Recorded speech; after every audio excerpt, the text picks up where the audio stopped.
Alright, just don't come in my house. We're cool.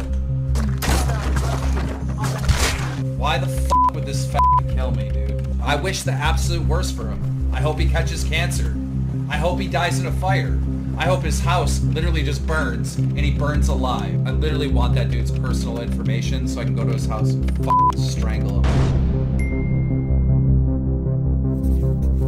On December 10th of 2016, approximately 3 years after the launch of Rust, the highly anticipated third event of Rust Conquest was set to air. This event was a key step to put Rust on the map for becoming an esport. For many involved, they were excited to see Rust grow. Backed by the most popular Rust YouTubers of 2016 with overwhelming support, alongside Keemstar, known for his success with Friday Fortnite and Minecraft Mondays, putting forward effort to finance and endorse the event. And to top it all off, one of the biggest Call of Duty esports organizers, known as UMG, acquired Rust Conquest in 2017 to make Rust officially an esport. For someone in 2016, it would be fair to say that Rust had pretty good odds of becoming an esport in the world of competitive gaming. However, 2023 tells a much different story, with the only esports headlines for Rust reading "How my $100,000 Rust event ended in failure" or "The Rust Twitch Rivals disaster." Put that in contrast to today's Rust players, thousands of hours invested in the game's extremely competitive clan economy, alongside all-time high player counts, Twitch and YouTube viewership. It's confusing to see, despite its promising prospects, Rust has failed as an esport. So what went wrong? To answer this, we need to go back to when the buzz surrounding Rust as the next big esport was at its peak in 2016. A prominent drama broadcaster in the late 2010s, Keemstar was known best for his celebrity-focused YouTube channel, Drama Alert. He had recently developed a keen interest in Rust, drawing from his experience in the competitive Call of Duty scene, recognized its potential as the next big esports sensation. Keep talking about Rust. Is this fucking serious? There's a game, Rust, and what I'm doing right now is I am helping them develop their esports, right? Okay. And turning Rust into an esport. Keemstar set out to make Rust a serious contender in the world of esports. This is where he would find Sam Richardson, the organizer of Rust Conquest. Sam Richardson was the first one to test the waters to see if Rust was capable of becoming an esport. The game mode was simple. Teams of 4 competed in a flag elimination match, trying to destroy the enemy flags while safeguarding their own in Rust's standard gameplay. The concept gained significant traction, with the most popular Rust YouTubers of 2016 such as Vertigo, Beachills, Trowsy, Scudpunk, Coconut Bee, and the legendary caster Shadowfrax supporting it. The Rust community rallied behind the idea, fueling hopes that the game could become an esport. The excitement was very short to last, quickly overshadowed with disappointment. The event turned out to be one of the biggest event failures in the game's history. Sam Richardson had overpromised and underdelivered on his first 2 events, resulting in a disaster for plugins, game mode, and general direction. Both players and viewers were left confused and uncertain. Despite this, Sam remained confident that the third event on December 10th of 2016 would prove that Rust Conquest was meant to lead the way for Rust esports. Well, the event never happened on December 10th. It was delayed to December 18th, causing frustration among content creators who had scheduled their time around the event, many with jobs and families.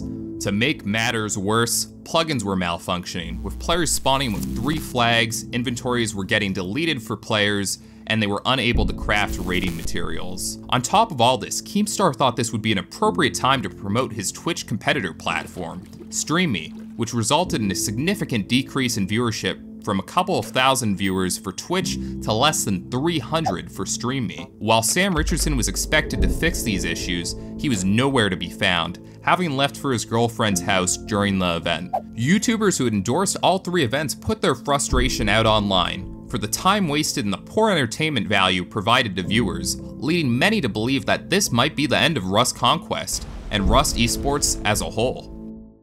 Keemstar thought differently, to give Rust one last shot at making it as an esport.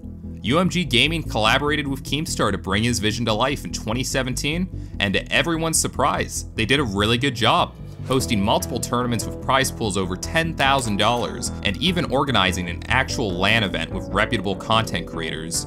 Unfortunately, the reality is that money does not grow on trees, and after spending over $100,000, UMG Gaming realized this wasn't going to be a way to generate that much revenue.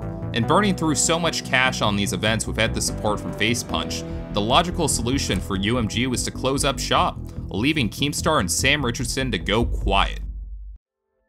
As the old saying goes, if at first you don't succeed, try and try again. And that's exactly what many in the Rust community did. In 2018, a tournament called The Big Game was announced, with a promised prize pool of $3,333.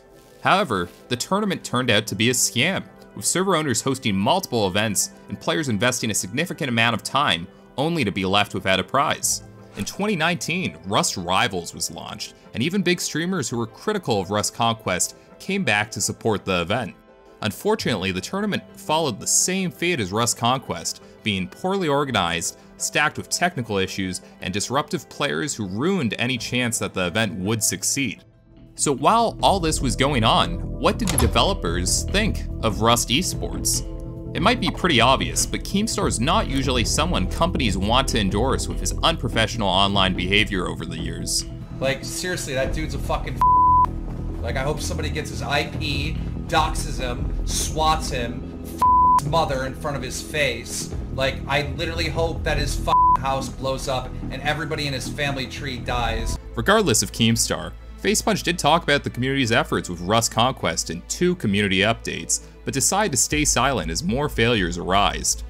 You're probably wondering, why didn't Facepunch just choose to do it themselves and give these types of events justice? Well, they're expensive.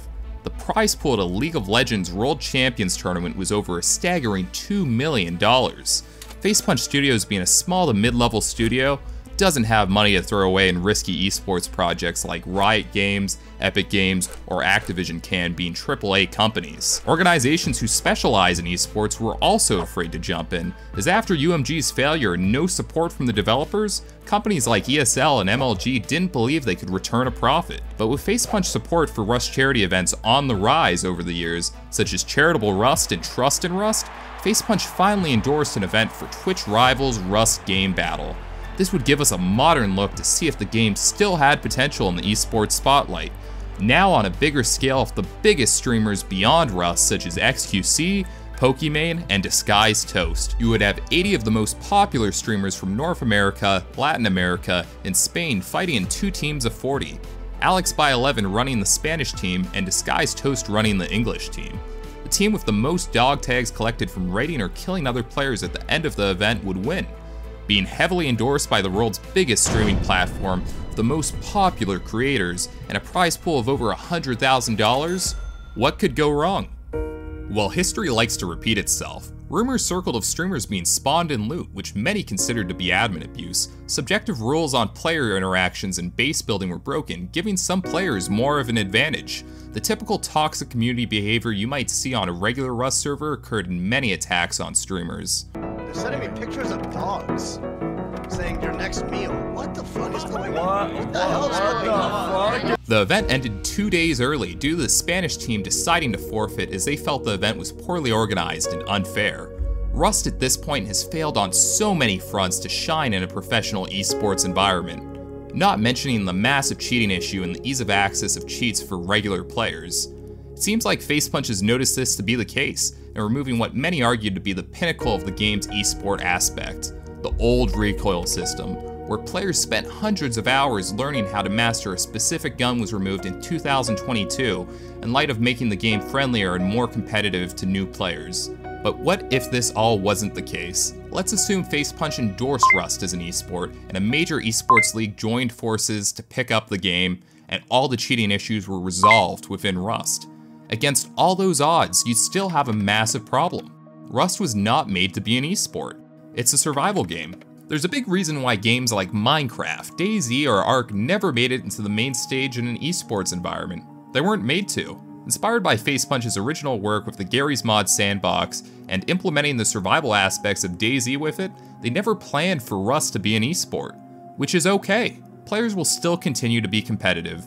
Twitch Rivals did a second Rust game battle, which was a lot more successful, and OT, considered to be the FaZe clan of Rust, continues to showcase the competitive aspect of the game for new players and viewers, alongside Rustoria, who host weekly tournaments for regular Rust players. So yes, Rust might have failed as an esport, but it's absolutely succeeded in being one of the most popular survival games in the past decade, drawing players back time and time again, and will continue to entertain many for years to come.